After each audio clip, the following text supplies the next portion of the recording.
It was past midnight when Daniel, a tired single dad still wearing his janitor uniform, stood under the flickering streetlight outside a downtown bar. Rain poured from the dark sky, soaking his old shoes, but he didn't move. He had just finished his third cleaning shift when he noticed his boss, Ms. Victoria Hayes, the same woman who barely acknowledged his greetings at work, stumbling out of the bar, her eyes glazed with tears and alcohol. Moments later, two men started following her down the alley. Daniel didn't think twice. He ran toward her, straight into a moment that would change both their lives forever. Daniel's life wasn't easy. Every morning, he packed his 7-year-old daughter Lily's lunch, braided her messy hair, and promised, "Someday, honey, Daddy's going to give you a big house with a garden."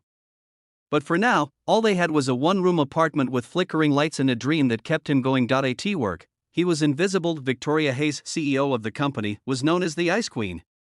Her heels clicked like thunder, and her words were sharp enough to cut glass. To her, Daniel was just the janitor. To Daniel, she was the boss who never smiled.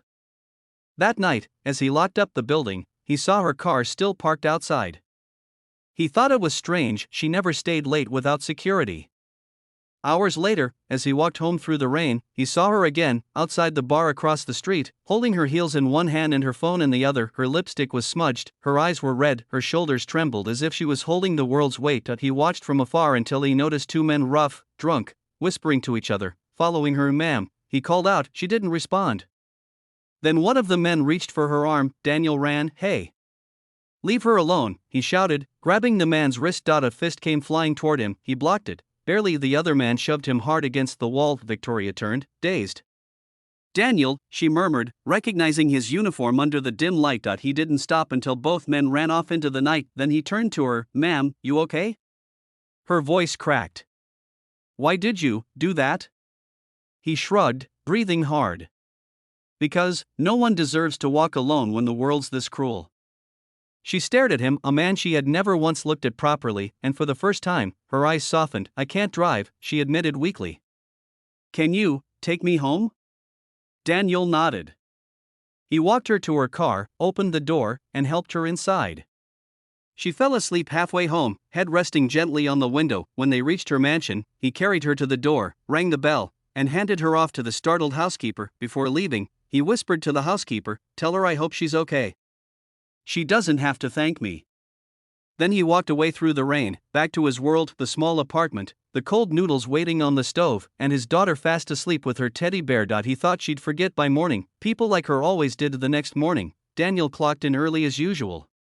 He was mopping the lobby floor when the sound of heels echoed again. Victoria Hayes stood at the entrance, sober, radiant, but quieter than usual. Everyone froze. "Daniel," she said softly. Every head turned. He looked up, startled.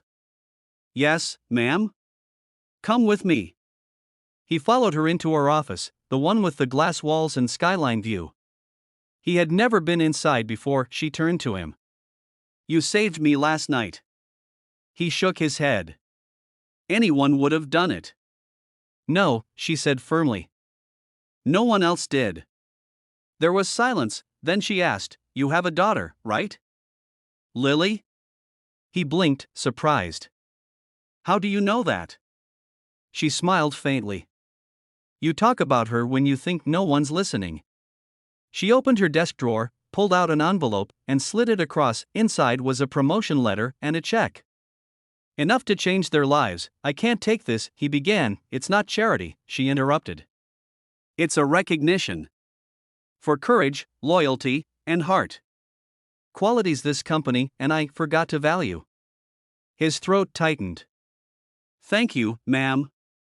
But then, she did something no one expected. She smiled. "Call me Victoria. And, maybe someday, bring Lily to lunch. I'd like to meet the girl who keeps her father so brave." Weeks later, Victoria began visiting the maintenance floor often. Sometimes she brought coffee for the team. Sometimes she just talked. Daniel noticed the coldness in her had melted. She started seeing people, not positions. And whenever their eyes met, there was a quiet understanding, two lonely souls who saved each other that night. Lily would later say, "Daddy, your boss smiles more now." And Daniel would reply with a grin, "That's because even the strongest people sometimes just need someone to remind them they're human."